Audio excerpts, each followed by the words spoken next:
Assalamualaikum warahmatullahi wabarakatuh.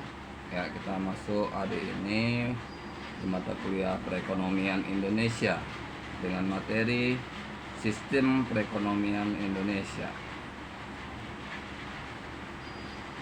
Ya, materi pertama yaitu pengertian sistem ekonomi. Jadi untuk mengatasi masalah ekonomi yang bersifat fundamental, setiap masyarakat mempunyai cara yang berbeda dalam memecahkan sesuai dengan keinginan, sesuai dengan sistem ekonomi yang dianutnya. Jadi pemecahan ekonomi itu tergantung kepada setiap setiap orang dalam memecahkan masalah ekonominya.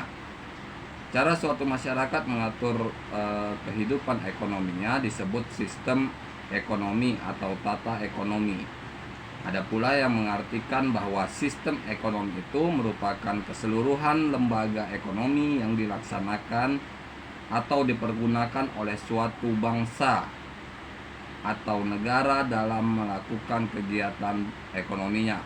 Jadi ini juga termasuk dalam bagaimana suatu negara dalam melaksanakan perekonomiannya, ya, termasuk juga di dalamnya bagaimana sistem perekonomian dalam suatu negara, termasuk di Indonesia. Lembaga ekonomi yang dimaksudkan adalah berupa pedoman, aturan atau kaidah yang dipergunakan masyarakat dalam melakukan kegiatan ekonominya, seperti produksi, distribusi, serta konsumsi. Yang semuanya termasuk dalam sistem perekonomian yang ada. Lembaga ekonomi tersebut ada yang bersifat tertulis seperti undang-undang. Jadi setiap undang-undang ini pun selalu ada sistem ekonominya, seperti di undang-undang perbankan, undang-undang perlindungan konsumen dan segala macamnya. Ya. Ada yang bersifat undang-undang, peraturan pemerintah, instruksi presiden, dan lain sebagainya. Ada juga yang bersifat tidak tertulis, seperti kebiasaan, adat istiadat, cara-cara yang dilakukan suatu masyarakat dalam melakukan kegiatan perekonomiannya.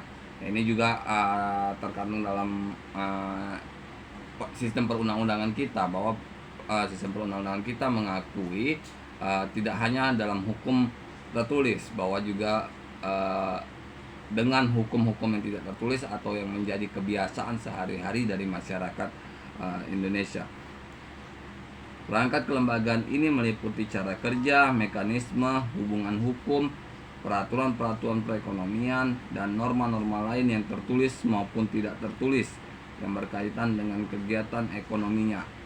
Ya, jadi di sini jelas bahwa setiap kegiatan perekonomian itu adalah kegiatan yang tertulis maupun tidak tertulis yang pernah dilakukan oleh masyarakat Indonesia. Suatu sistem ekonomi merupakan bagian dari kesatuan ideologi kehidupan bermasyarakat pada suatu negara atau dalam suatu bangsa. Nah, jadi di sini juga dalam sistem ekonomi ini sudah ada satu pemikiran yang sama, ya, satu pemikiran yang sama untuk diterapkan dalam satu perekonomian di Indonesia, ya kan? Sistem ekonomi yang dianut suatu negara biasanya bersifat khas. Untuk membedakannya, sistem ekonomi yang diterapkan negara lain biasa digunakan sudut pandang yang menyangkut. Yang pertama, sistem pemilikan sumber daya atau faktor-faktor produksi. Kebebasan masyarakat untuk saling berkompetisi dan satu sama lain. Peran pemerintah dalam mengatur kehidupan ekonomi.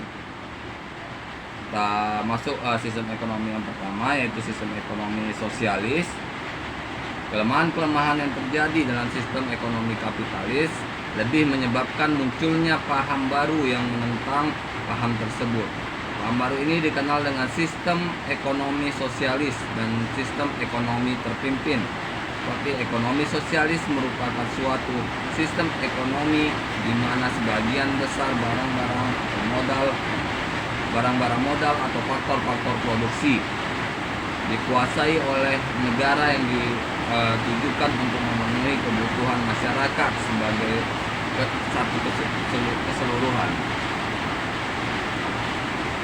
Berbeda dengan sistem kapitalisme yang menitik beratkan pada pandangan hidup individualisme, sosialisme menitik beratkan pada pandangan kolektivisme. Kolektivisme adalah pandangan yang mengajarkan bahwa di samping setiap orang sebagai warga masyarakat sebagai keseluruhan merupakan satuan tersendiri yang mempunyai kepentingan yang hendaknya dipenuhi terlebih dahulu daripada kepentingan perseorangan. Ciri-ciri sistem ekonomi sosialis tersebut antara lain: yang pertama, semua alat-alat produksi seperti tanah, mesin-mesin, pabrik, produksi dimiliki dan dikuasai oleh pemerintah atau negara. Tidak ada hak milik pribadi atas alat-alat produksi tersebut. Seluruh kegiatan produksi dilakukan oleh negara. Tidak ada usaha swasta. Semua perusahaan adalah perusahaan negara. Jumlah dan jenis barang yang harus diproduksi ditentukan oleh Badan Perencanaan Ekonomi Pusat yang dibentuk oleh pemerintah. Harga dan distribusi barang ditentukan dan dikendalikan oleh pemerintah.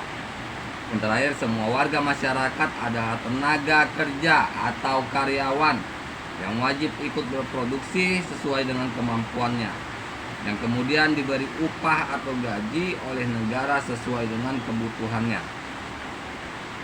Sistem ekonomi ini dipraktekkan di negara-negara komunis, di mana pemerintah sepenuhnya menentukan corak kegiatan ekonomi yang akan dilakukan. Jadi sudah ditetapkan oleh negara. Perencanaan dilakukan meliputi hampir semua aspek kehidupan ekonomi. Karena itu sistem ini sering juga disebut sebagai ekonomi komando atau komando ekonomi, atau sistem ekonomi yang diatur oleh pemerintah pusat. Ya, sekalipun sistem ekonomi ini dapat lebih menjamin adanya pemerataan pembagian pendapatan, namun sistem ekonomi ini telah mengorbankan kemerdekaan manusia secara pribadi. Hak milik pribadi atas alat-alat produksi tidak ada, sehingga menyebabkan kurangnya dorongan untuk bekerja secara produktif. Yang kedua, di sistem ekonomi campuran, dalam kenyataannya kedua bentuk sistem ekonomi tersebut, kapitalisme maupun sosialis, tidak ada yang murni. Yang ada adalah bentuk campuran dari kedua sistem tersebut. Dalam sistem ekonomi campuran, pemerintah ikut campur dalam kehidupan ekonomi masyarakat. Namun demikian, campur tangan tersebut tidak menghapus kegiatan ekonomi yang diselenggarakan oleh pihak swasta. Walaupun dalam sistem diselenggarakan oleh pemerintah, tapi ada keterlibatan dari pihak-pihak swasta. Sistem ekonomi campuran yang diterapkan oleh banyak negara tidak selalu sama. Ada yang kadar kapitalismenya lebih tinggi seperti Amerika Serikat, Hong Kong, Singapura. Ada pula yang bobot sosialismenya lebih besar seperti India.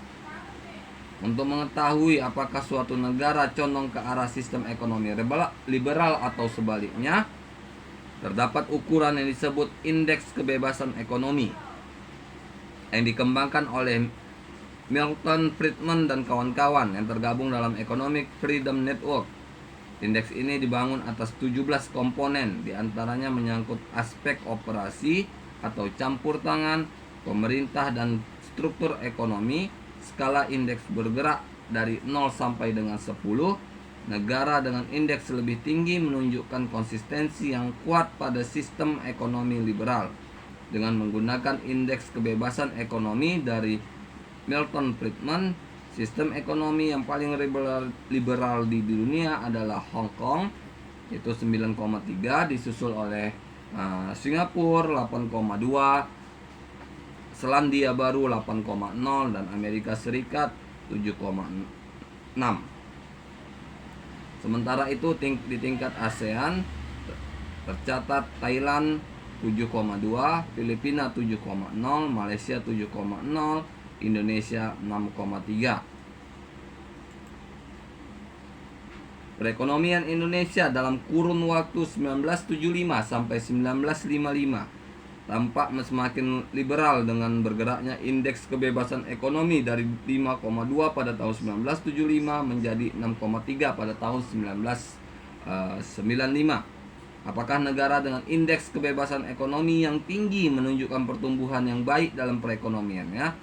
Secara empirik terbukti bahwa memang ada korelasi positif antara kebebasan ekonomi dengan pendapatan per kapita dan pertumbuhan ekonomi.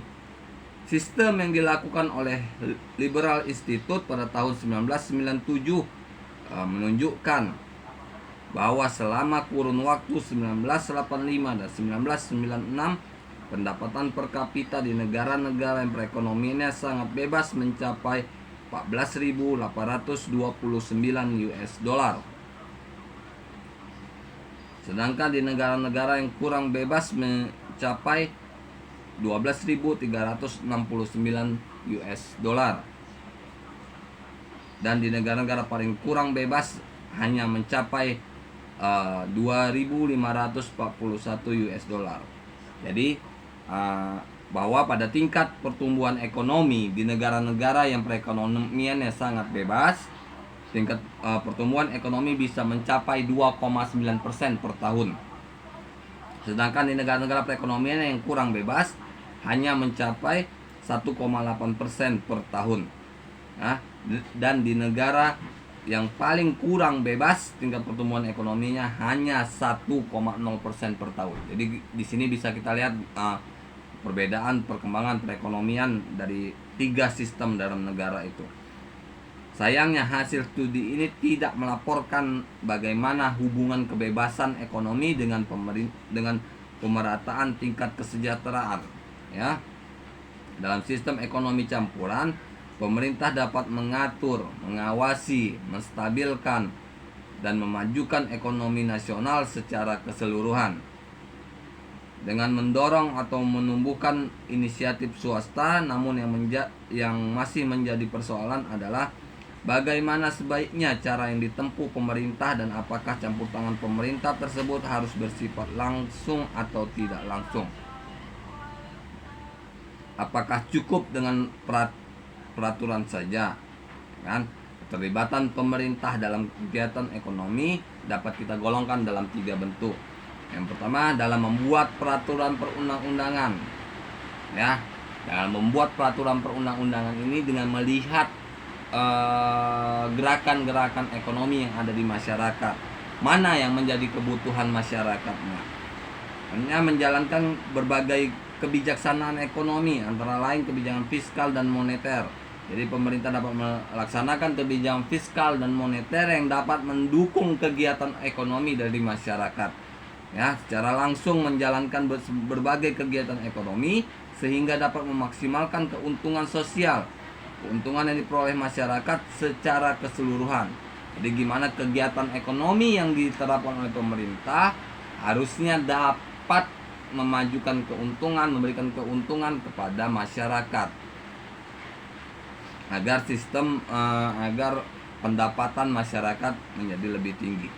Jadi sistem ekonomi di Indonesia seperti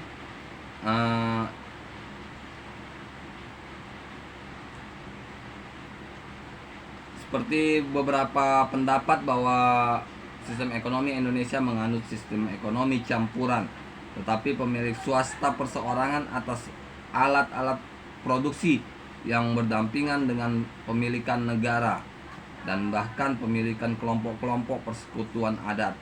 Jadi alat-alat produksi itu tidak menjadi milik pribadi dari para pekerja, para masyarakat, tapi lebih pada kelompok atau pemerintah atau pemangku dari adat setempat.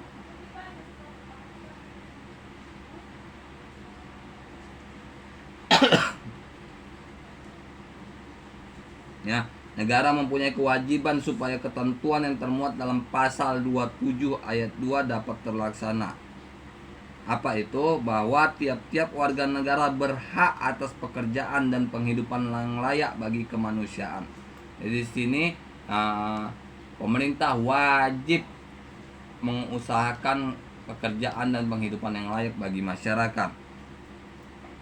Ya, dalam dokumen GBHN pada masa Orde Baru, sistem ekonomi Indonesia dinamakan sebagai demokrasi ekonomi yang memiliki ciri-ciri positif sebagai antara lain perekonomian disusun sebagai usaha bersama berdasarkan atas asas kekeluargaan.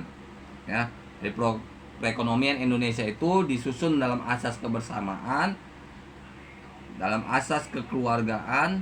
Jadi bagaimana dalam pelaku-pelaku ekonomi di negara Indonesia ini lebih kepada sistem kekeluargaan.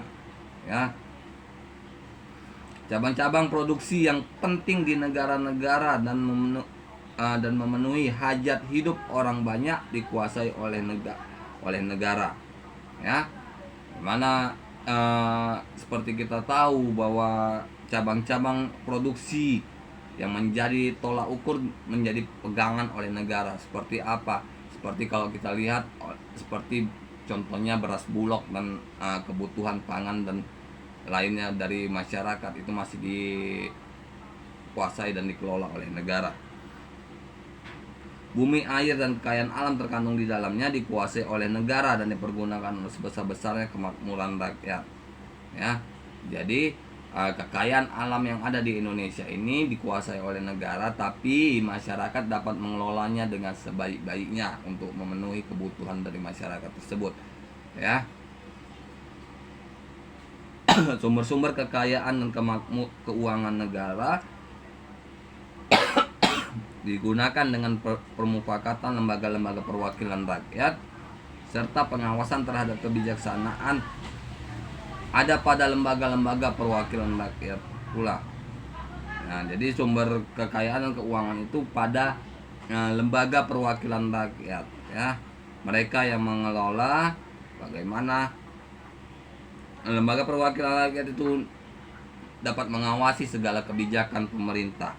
Jadi bagaimana kebijakan pemerintah yang tidak mendukung dari kesejahteraan rakyat, maka seharusnya warga perwakilan rakyat itu dapat mengajukan keberatan. Warga negara memiliki kebebasan dalam memilih pekerjaan yang dikehendakinya serta mempunyai hak akan pekerjaan dan penghidupan yang layak. Hak milik perorangan diakui sedangkan pemanfaatannya tidak boleh bertentangan dengan kepentingan masyarakat. Potensi inisiatif dan kreasi setiap warga negara dikembangkan sepenuhnya dalam batas-batas yang tidak merugikan kepentingan umum. Fakir miskin dan anak-anak terlantar dipelihara oleh negara. Inilah beberapa poin yang menjadi perhatian dari pemerintah dalam mengelola perekonomian di Indonesia. Sebaliknya, dalam demokrasi ekonomi harus dihindarkan timbulnya ciri-ciri negatif seperti sistem free fight, liberalisme yang menumbuhkan eksploitasi terhadap manusia dan bangsa lain yang dalam sejarahnya di Indonesia telah menimbulkan dan mempertahankan kelemahan struktural posisi Indonesia dalam ekonomi dunia. Sistem etatisme dalam mana negara beserta aparatur ekonomi negara mendesak dan mematikan potensi dan daya kreasi unit-unit ekonomi di luar sektor negara. Pemusatan kekuatan ekonomi pada suatu kelompok dalam bentuk monopoli yang merugikan masyarakat.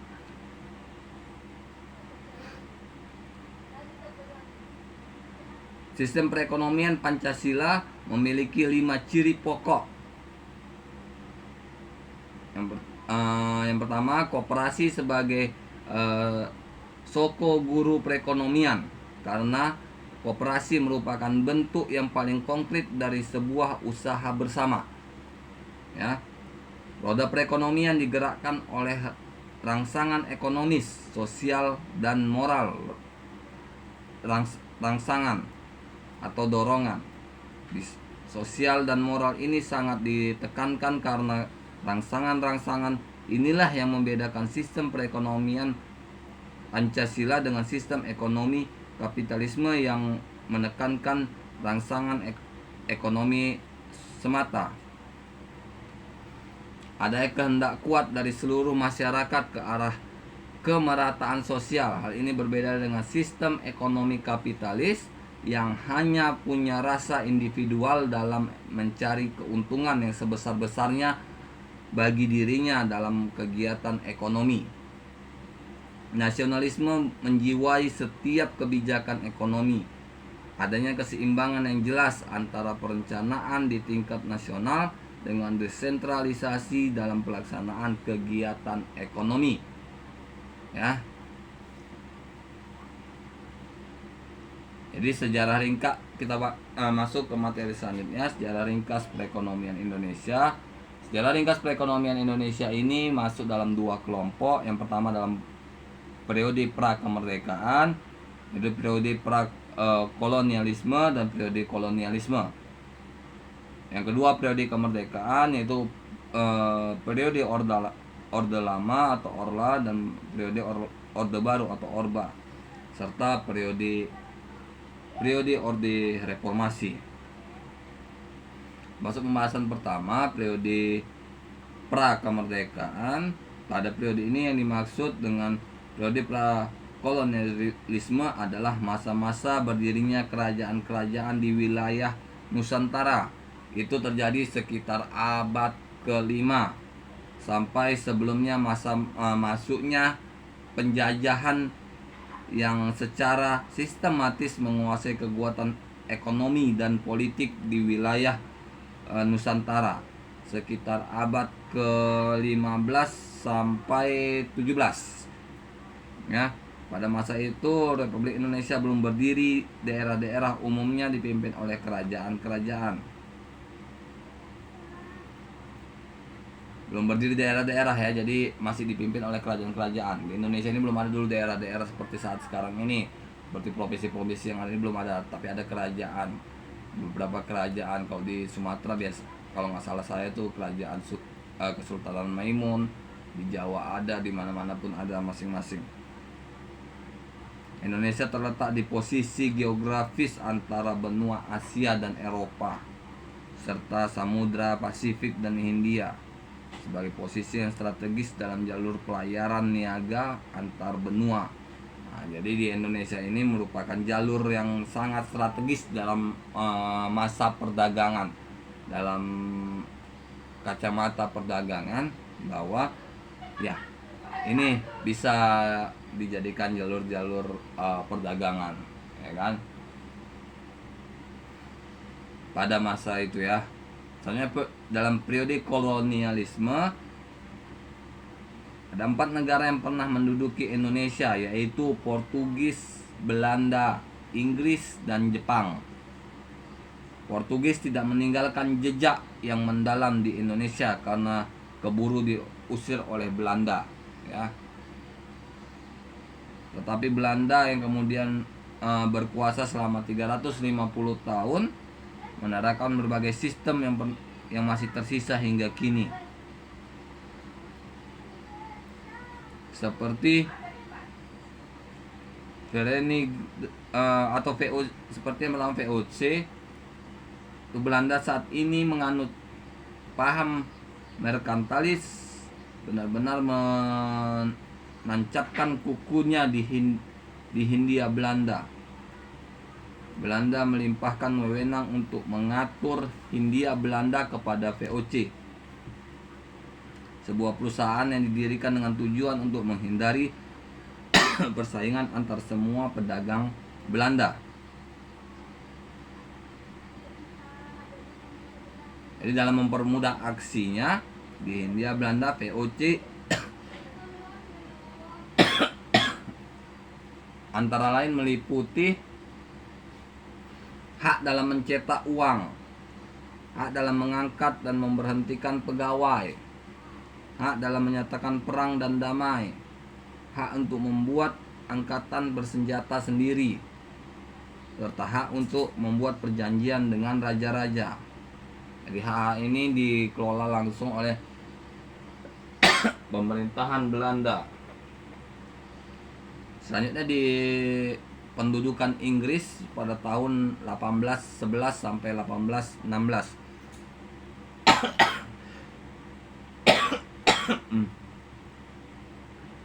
Ya, Inggris pada saat itu berusaha mengubah pola pajak hasil bumi yang telah hampir 2 abad diterapkan oleh Belanda. Ya, dengan menerapkan landren atau pajak tanah. Sistem ini sudah berhasil di India, dan Thomas Stamford Raffles mengira sistem ini akan berhasil juga di Hindia Belanda. Dulu Indonesia itu namanya Hindia Belanda. Maka penduduk pribumi akan memiliki uang untuk dan membeli barang dari produk Inggris atau yang diimpor dari India. Inilah imperialisme modern yang menjadikan tanah jajahan tidak sekedar untuk dieksploitasi kekayaan alamnya, tapi juga menjadi daerah pemasaran produk dari negara penjajah. Nah, jadi kalau pendudukan Inggris itu lebih dalam menerapkan ekonomi untuk membangkitkan perekonomian wilayah serta berbelanja ke daerah Inggris atau melalui daerah jajahannya di India. Ini semata-mata penjajahan full.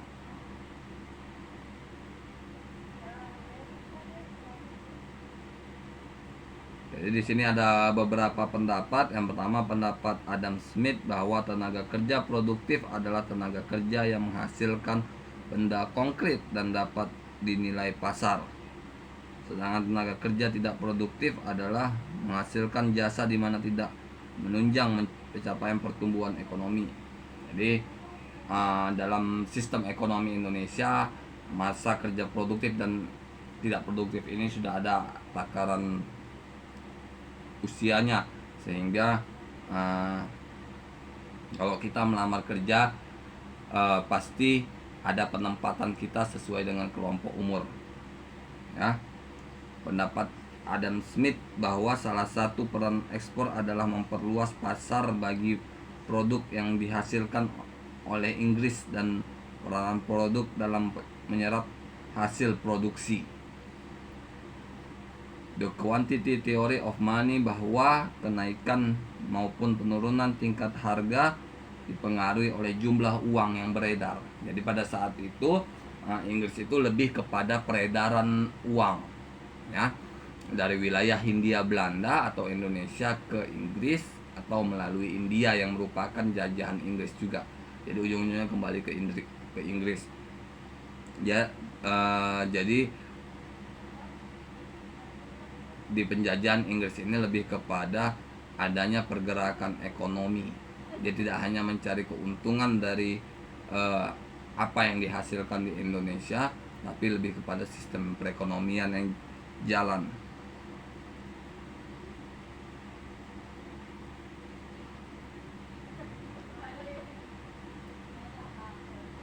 Ya.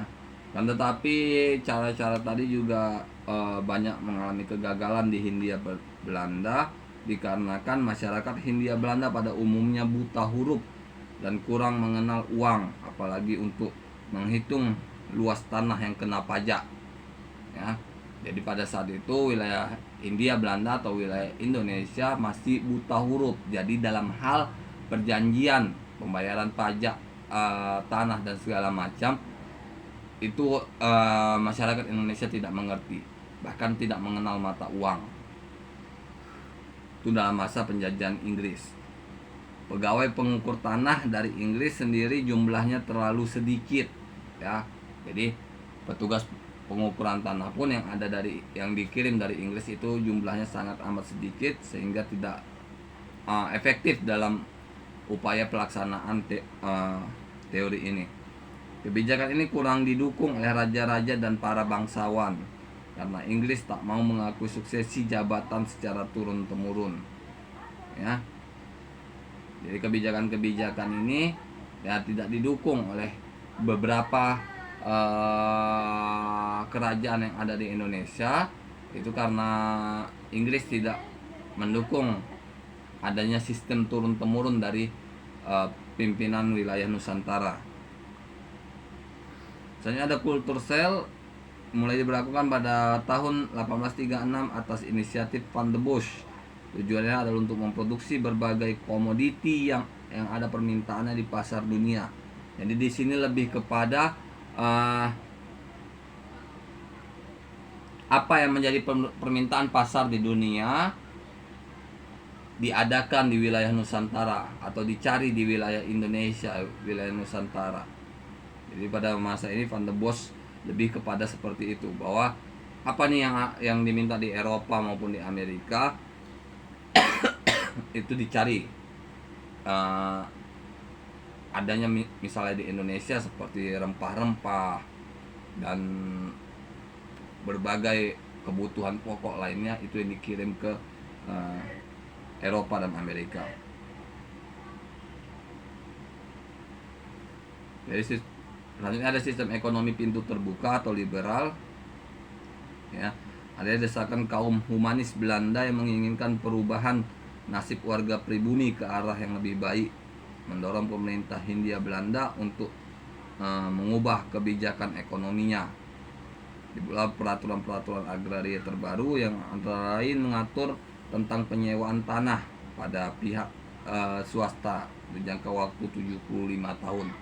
Jadi masalah penyewaan tanah ini sudah ada nih dalam masa Hindia Belanda. Jadi sangat bahwa seperti ini, bahwa sistem-sistem yang kita pergunakan dalam masyarakat pada saat sekarang ini bukan merupakan sistem yang baru, tapi juga merupakan sistem-sistem yang sudah ada pada masa dulu, sehingga kita hanya meneruskan atau memperbaharui dari sistem yang ada sesuai dengan kebutuhan masyarakat.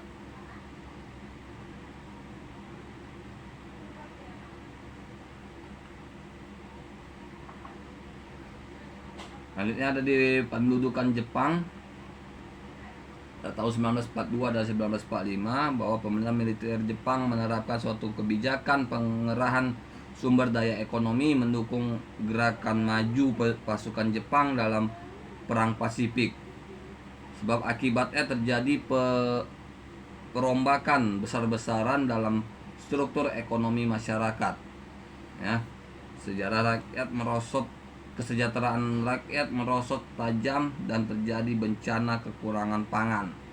Dalam masa pendudukan Jepang itu lebih kepada adanya kemerosotan kesejahteraan rakyat sehingga kekurangan pangan.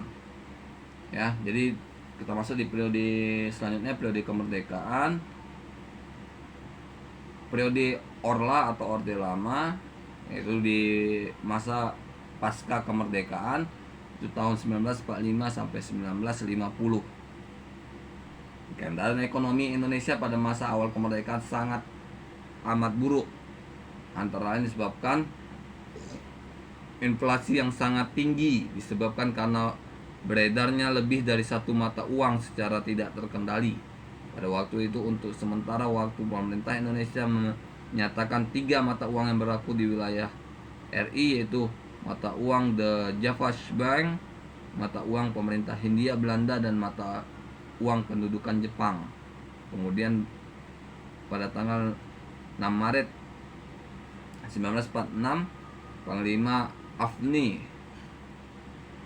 atau pasukan sekutu mengumumkan berlakunya uang nica di daerah-daerah yang dikuasai sekutu. Pada Oktober 1946, pemerintah RI juga mengeluarkan uang kertas baru, yaitu Ori atau uang Republik Indonesia sebagai pengganti uang Jepang. Berdasarkan teori moneter, banyaknya jumlah uang yang beredar mempengaruhi kenaikan tingkat harga. Selanjutnya adanya blokade ekonomi oleh Belanda sejak bulan November 1945 untuk menutup pintu perdagangan luar negeri Republik Indonesia, sehingga menyebabkan kas negara menjadi kosong. Eksploitasi besar-besaran di masa penjajahan.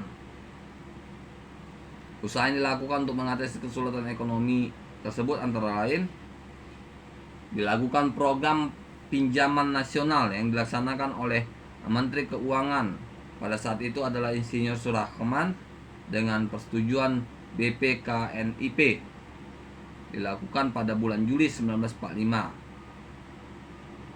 Nah, Konferensi Ekonomi Februari 1946 dengan tujuan untuk memperoleh kesepakatan yang bulat dalam menanggulangi masalah-masalah ekonomi yang mendesak.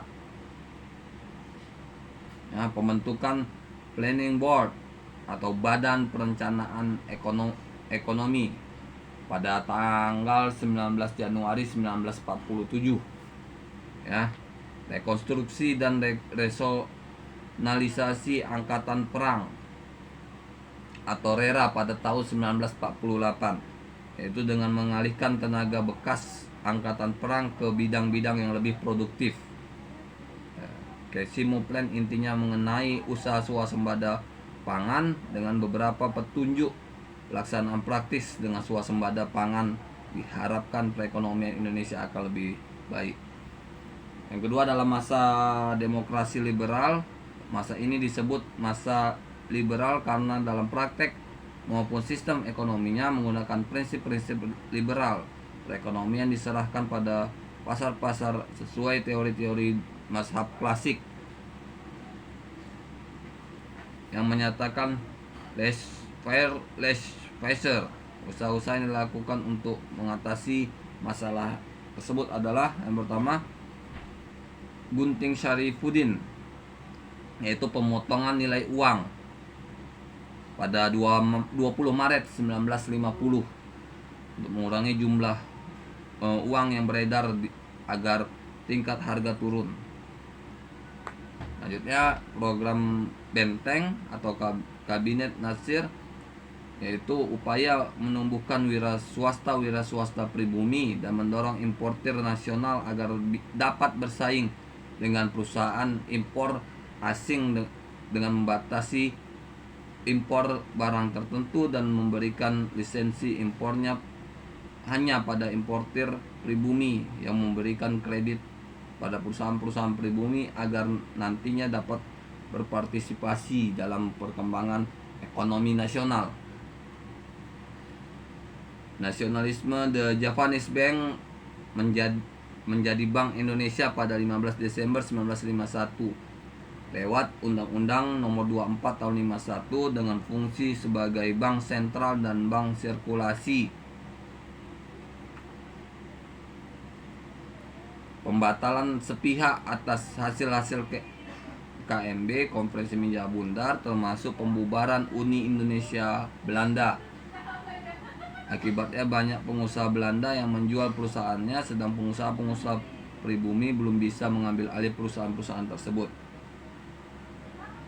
Selanjutnya di masa demokrasi terpimpin, sebagai akibat dari Dekret 5 Juli 59, maka Indonesia melaksanakan demokrasi terpimpin. Jadi akan tetapi pun sistem ini belum dapat memperbaiki sistem Indonesia pada masanya. Hal ini dibuktikan dengan adanya devaluasi yang diumumkan pada 25 Agustus 1955, menurunkan nilai mata uang sebagai berikut, yaitu uang kertas pecahan 500 menjadi 50, kertas pecahan 1000 menjadi 100, dan semua simpanan di bank yang melebihi 25.000 dibekukan. Pembentukan deklarasi ekonomi untuk mencapai tahap ekonomi sosialis Indonesia dengan cara terpimpin. Devaluasi dilakukan pada 13 Desember 1965, menjadikan uang senilai 1000 menjadi 1 rupiah. Sedangkan uang rupiah mesti dihargai 1000 kali lipat uang rupiah lama. Jadi masyarakat uang rupiah baru hanya dihargai 10 kali lipat dari yang lebih tinggi. Kegagalan dalam berbagai tindakan moneter ini dipengaruhi karena pemerintah tidak menghemat pengeluarannya.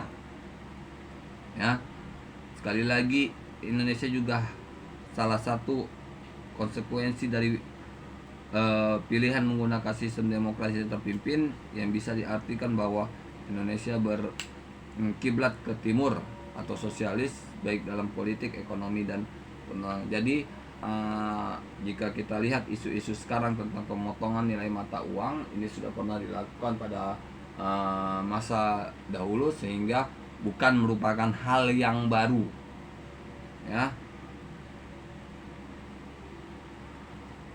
Selanjutnya masa periode Orde Baru 1966 sampai 1968 memiliki perhatian kepada peningkatan kesejahteraan masyarakat melalui pembangunan ekonomi dan sosial di tanah air. Ya, Orde Baru menjalin kerjasama dengan pihak Barat dan menjauhi pengaruh ideologi komunis.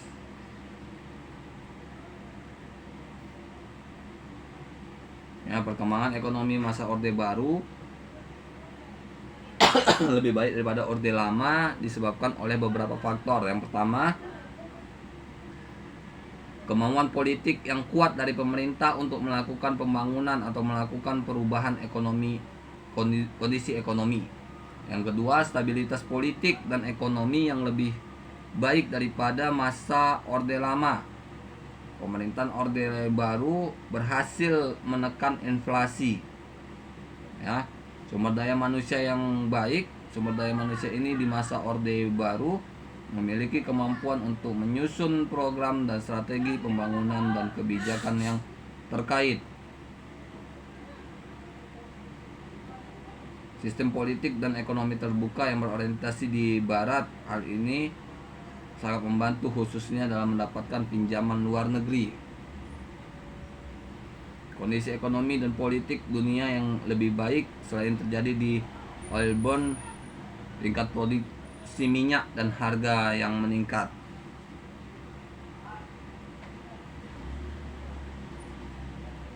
Dan di periode Orde Reformasi 1998 sampai sekarang itu pemerintah dalam masa pemerintahan B.J. Habibie, pemerintahan Presiden B.J. Habibie yang mengawali masa reformasi belum melakukan manuver yang cukup tajam dalam bidang ekonomi. Kebijakan diutamakan untuk mengendalikan stabilitas politik pada masa itu. Setelah kejadian 98 ya, kita tahu semua bahwa tragedi 98 di situ yang perpindahan dari masa pemerintahan Soeharto ke B.J. Habibie. Selanjutnya kepemimpinan Presiden Abdurrahman Wahid. Pada masa kepemimpinan Abdurrahman Wahid belum ada tindakan yang cukup berarti untuk menyelamatkan negara dari keterpurukan. Padahal ada berbagai persoalan ekonomi yang diwariskan Orde Baru harus dihadapi, antara lain masalah KKN, korupsi kolusi nepotisme, pemulihan ekonomi, kinerja BUMN, pengendalian inflasi, dan mempertahankan kurs rupiah.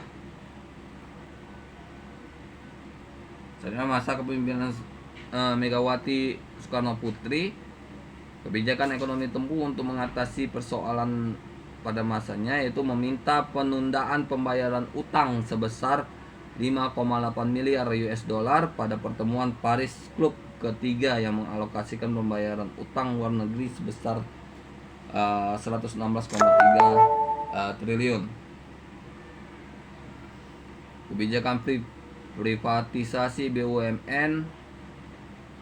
Kebijakan privatisasi BUMN. Jadi privatisasi adalah menjual perusahaan negara di dalam periode krisis dengan tujuan melindungi perusahaan negara dari intervensi kekuatan politik dan mengurangi beban negara.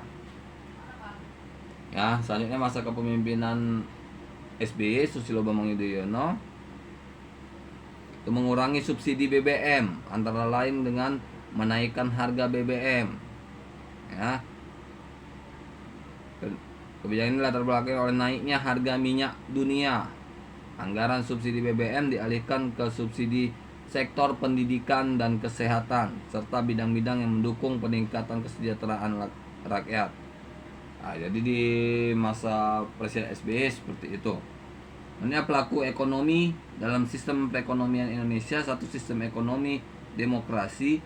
Indonesia mempunyai landasan ideal yang yaitu Pancasila dan landasan konstitusional yaitu Undang-Undang Dasar 1945. Ya, Jadi sistem ekonomi pun berpusat pada itu. Yang pertama, ciri positif sistem ekonomi demokrasi. Yang pertama, perekonomian disusun sebagai suatu usaha bersama berdasarkan atas asas kekeluargaan. Ini sesuai dengan nilai-nilai yang ada dalam Pancasila. Cabang-cabang produksi yang penting bagi negara dan menguasai hajat hidup orang banyak dikuasai oleh negara. Bumi, air, dan kekayaan alam yang terkandung di dalamnya dikuasai negara dan dipergunakan untuk sebesar-besarnya bagi kemakmuran rakyat. Sumber-sumber kekayaan dan keuangan negara digunakan untuk pemufakatan lembaga-lembaga perwakilan rakyat serta pengawasan terhadap kebijakan ada pada lembaga-lembaga perwakilan rakyat. Warga negara memiliki kebebasan dalam memilih pekerjaan yang dikehendaki serta mempunyai hak dan pekerjaan dan penghidupan yang layak. Hak milik perorangan dan pemanfaatannya tidak boleh bertentangan dengan kepentingan masyarakat. Potensi inisiatif dan daya kreasi setiap warga negara dikembangkan sepenuhnya dalam batas-batas yang tidak merugikan kepentingan umum. Fakir miskin dan anak-anak terlantar dipelihara oleh negara. Ciri negatif dalam sistem ekonomi, tadi ciri positifnya, ciri negatif dalam sistem ekonomi demokrasi yaitu sistem liberalisme, yaitu sistem persaingan bebas yang saling menghancurkan dan dapat menumbuhkan eksploitasi terhadap manusia dan bangsa lain sehingga dapat menimbulkan kelemahan struktural ekonomi nasional. Ya. Sistem etatisme di mana negara beserta aparatur ekonomi negara bersifat dominan serta mendesak dan mematikan potensi daya kreasi unit-unit ekonomi di luar sektor negara. Persaingan tidak sehat dan pemusatan kekuatan ekonomi pada satu kelompok dan bentuk monopoli yang merugikan masyarakat. Sistem ekonomi kerakyatan, yang kedua, sistem ekonomi kerakyatan berlaku di Indonesia sejak terjadi reformasi di Indonesia pada tahun 1998. Ciri-cirinya yaitu bertumpu pada mekanisme pasar yang berkeadilan dengan prinsip persaingan yang sehat, memperhatikan pertumbuhan ekonomi, nilai keadilan, kepentingan sosial, dan kualitas hidup, mampu mewujudkan pembangunan berwawasan lingkungan dan berkelanjutan, menjamin kesempatan yang sama dalam berusaha dan bekerja, adanya perlindungan hak-hak konsumen dan perlakuan yang adil bagi seluruh rakyat. Pelaku utama dalam sistem perekonomian rakyat, yang pertama pemerintah atau lebih kepada BUMN.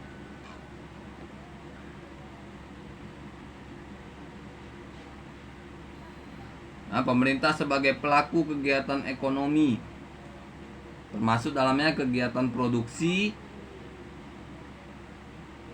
yaitu mengelola cabang-cabang produksi yang menguasai hajat hidup orang banyak, atau sebagai pengelola bumi, air, dan kekayaan alam yang terkandung di dalamnya secara efektif dan efisien, sebagai alat bagi pemerintah untuk menunjang kebijaksanaan di bidang ekonomi,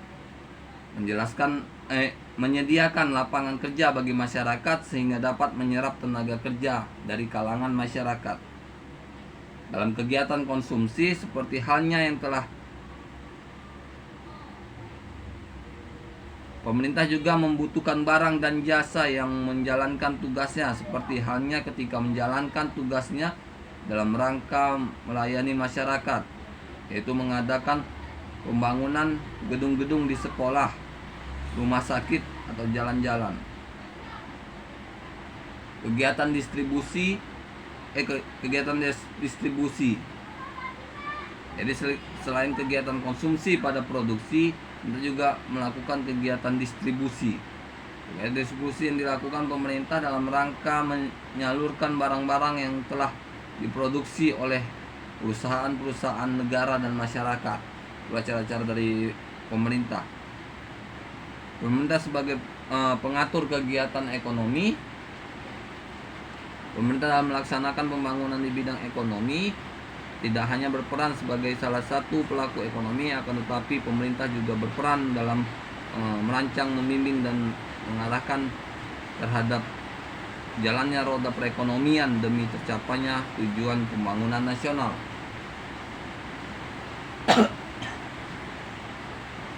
Kebijakan dalam dunia usaha. Untuk mendorong dan memajukan dunia usaha, pemerintah melakukan kebijakan antara lain dengan mengeluarkan Undang-Undang Nomor 25 Tahun 92 tentang perkooperasian. Selanjutnya Undang-Undang Nomor 7 Tahun 1992 tentang usaha perbankan. Karena pemerintah mengubah beberapa bentuk negara agar tidak menderita kerugian, seperti Perum Pos dan Giro diubah menjadi PT Pos Indonesia. Perjanjian pengadaan diubah menjadi Perum Pegadaian. Perjan Pegadaian menjadi Perum Pegadaian. Kebijakan di bidang perdagangan. Di bidang perdagangan, pemerintah mengeluarkan kebijaksanaan berupa kebijaksanaan ekspor dan kebijaksanaan impor. Pemerintah menetapkan kebijaksanaan ekspor dengan tujuan untuk memperluas pasar di luar negeri dan meningkatkan daya saing terhadap barang-barang luar negeri. Yang ketiga, kebijaksanaan dalam mendorong kegiatan masyarakat. Kebijaksanaan pemerintah dalam mendorong ke masyarakat mencakup meningkatkan pembangunan sarana dan prasarana. Kebijaksanaan menyalurkan kredit kepada pengusaha kecil dan petani. Kebijaksanaan untuk memperlancar distribusi hasil produksi. Misalnya dengan swasta atau BUMS, badan usaha milik swasta, yaitu salah satu kekuatan ekonomi yang ada di Indonesia.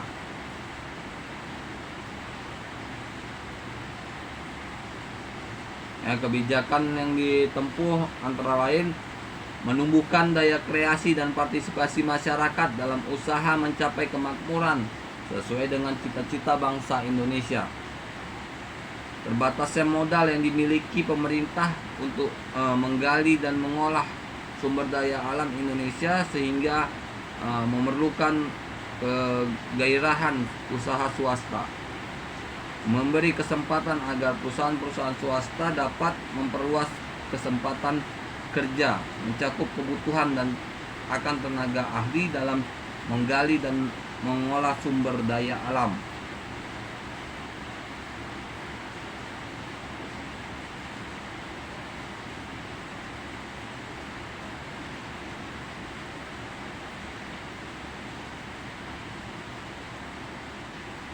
Dalam koperasi, dalam sistem koperasi, yaitu landasannya itu bersifat ideal atau Pancasila, landasan struktural dalam Undang-Undang Dasar 45, landasan operasional dalam Undang-Undang Nomor 25 Tahun 1992 tentang anggaran dasar dan anggaran rumah tangga. Landasan mental, kesadaran pribadi dan kesetiakawanan, Undang-Undang 5 Tahun 92 Pasal 2. Fungsi dan peran koperasi dalam Undang-Undang Nomor 25 Tahun 92 dalam Pasal 4. Membangun dan mengembangkan potensi serta kemampuan ekonomi anggotanya, turut serta secara aktif dalam upaya mempertinggi kualitas kehidupan manusia dan masyarakat, memperoleh perekonomian rakyat sebagai dasar kekuatan dan ketahanan perekonomian nasional, berusaha untuk mewujudkan dan mengembangkan perekonomian nasional yang merupakan usaha bersama berdasarkan atas asas kekeluargaan dan demokrasi ekonomi.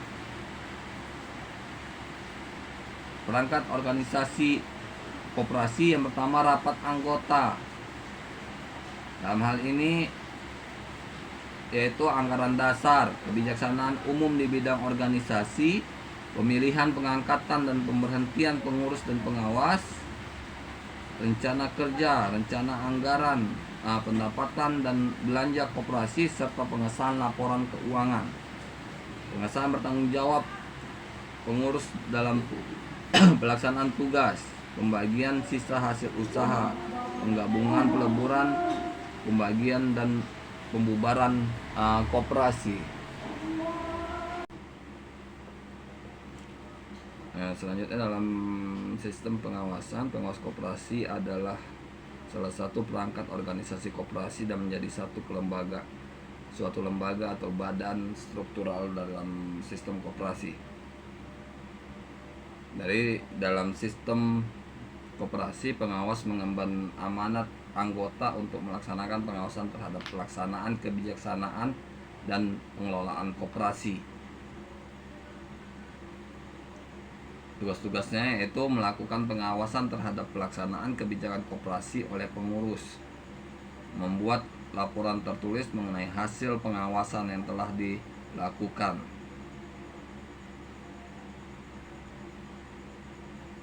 Wewenang dari pengawas koperasi yaitu meneliti catatan dan pembukuan koperasi, memperoleh segala keterangan yang diperlukan. Modal koperasi dalam Undang-Undang Nomor 25 Tahun 1992 tentang perkoperasian, modal koperasi terdiri atas modal sendiri dan modal pinjaman. Modal sendiri yang pertama simpanan pokok, yaitu sejumlah uang yang sama banyaknya dan wajib dibayarkan oleh anggota kepada koperasi pada saat masuk menjadi anggota. Simpanan pokok tidak dapat diambil kembali selama yang bersangkutan masih menjadi anggota. Simpanan wajib adalah sejumlah simpanan tertentu yang tidak harus sama dan wajib dibayar oleh anggota kepada koperasi pada waktu dan kesempatan tertentu. Simpanan wajib tidak dapat diambil selama yang bersangkutan masih menjadi anggota. Ini ada dana cadangan, yaitu sejumlah uang yang diperoleh dari penyisihan sisa hasil usaha. Dana cadangan digunakan untuk memupuk modal sendiri dan untuk menutup kerugian dari koperasi. Hibah yaitu sumbangan pihak tertentu yang diarahkan kepada koperasi dalam upayanya turut serta mengembangkan koperasi. Hibah tidak dapat dibagikan kepada anggota selama koperasi belum dibubarkan. Ya, modal pinjaman koperasi, modal pinjaman dapat berasal dari simpanan sukarela, pinjaman dari koperasi lainnya, pinjaman dari bank dan lembaga keuangan lainnya, dan sumber pinjaman lainnya yang sah.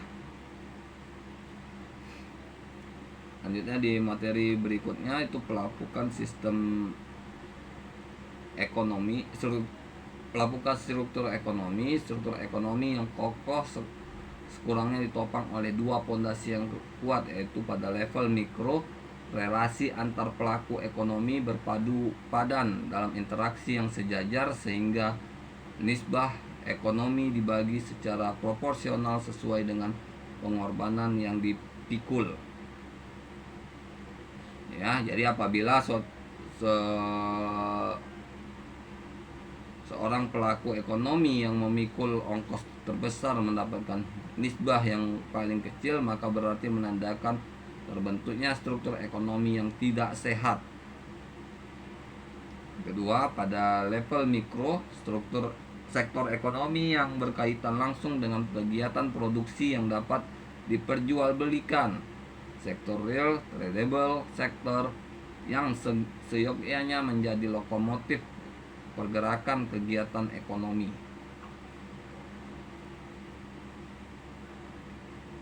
Ada prinsip nilai tambah. Perangkap yang sering menjebak para pengelola negara adalah kesilapannya mengejar nilai akhir kegiatan atau transaksi ekonomi dengan mengabaikan prinsip nilai tambah. Secara teoritis, jika proses nilai tambah menjadi penopang aktivitas ekonomi, maka nilai akhir dari kegiatan ekonomi tersebut berpotensi menjadi besar. Selanjutnya kita perlu ketahui bagaimana membaca dinamika dari perekonomian. Ya, sebagai seorang pelaku bisnis, kita sebaiknya dapat mengikuti perkembangan perekonomian Indonesia secara umum sehingga mampu untuk mengantisipasi kemungkinan pengaruh buruk yang dihasilkan, untuk memanfaatkan peluang-peluang bisnis dari perkembangan perekonomian tersebut, ya.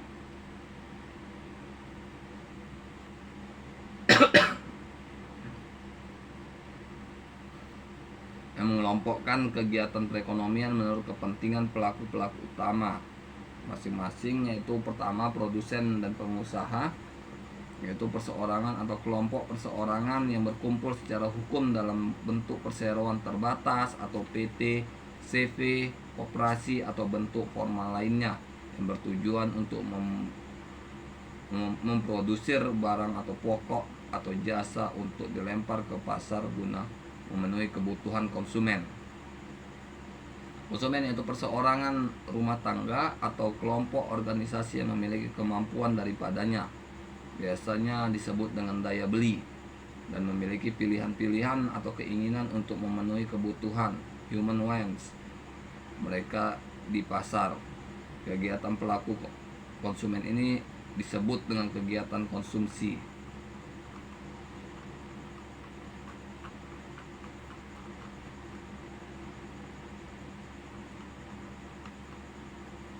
Badan publik atau pemerintah dalam sistem perekonomian suatu negara, lembaga publik atau pemerintah berfungsi untuk menjaga kepentingan masyarakat secara umum, ya.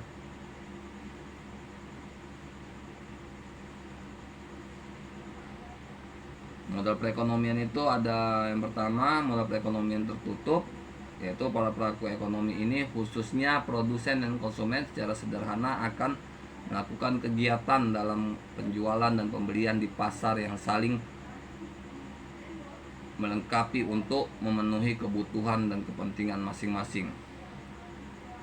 Dalam model perekonomian terbuka, yaitu sejauh ini kita masih memperlakukan sistem kegiatan ekonomi pasar secara tertutup, yang mana artinya kita belum memasukkan peran luar negeri dalam sistem ekonomi yang ada di sekitar kita. Mengukur kinerja perekonomian melalui pemahaman konsep sistem perekonomian circular flow seperti di atas, kita kemudian dapat segera mengetahui sejauh mana kegiatan perekonomian di suatu masyarakat sebagai analogi. Dalam konteks perusahaan, kita mengenal laporan rugi laba atau income statement yang dipublikasikan oleh perusahaan pada awal akhir triwulan pertama.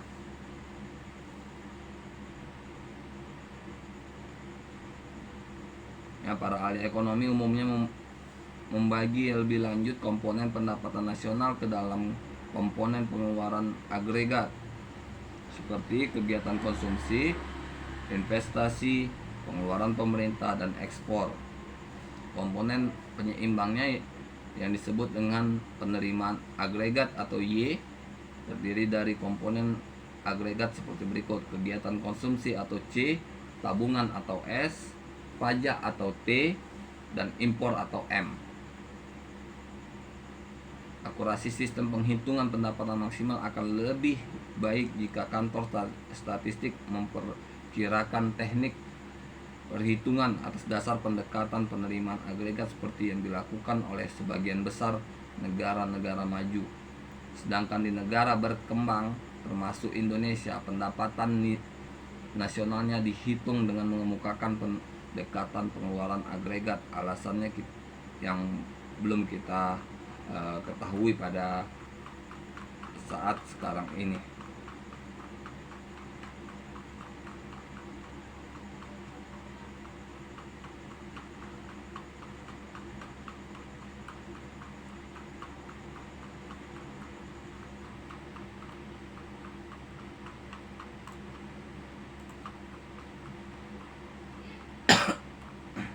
Ya, inilah pemaparan materi mata kuliah perekonomian Indonesia pertemuan kedua dengan materi sistem perekonomian Indonesia. Ya, untuk kalian yang menonton, semoga mendapat, ini hanya pemaparan materi, Jika ada pertanyaan silakan diajukan pertanyaan, karena ini memiliki kebutuhan tersendiri dalam pembuatan video ini, hanya pemaparan materi. Untuk penjelasannya kalian bisa melakukan pertanyaan-pertanyaan yang dapat kita jawab di kolom komentar atau di video-video selanjutnya. Demikian pertemuan hari ini, lebih dan kurang mohon maaf. Assalamualaikum warahmatullahi wabarakatuh.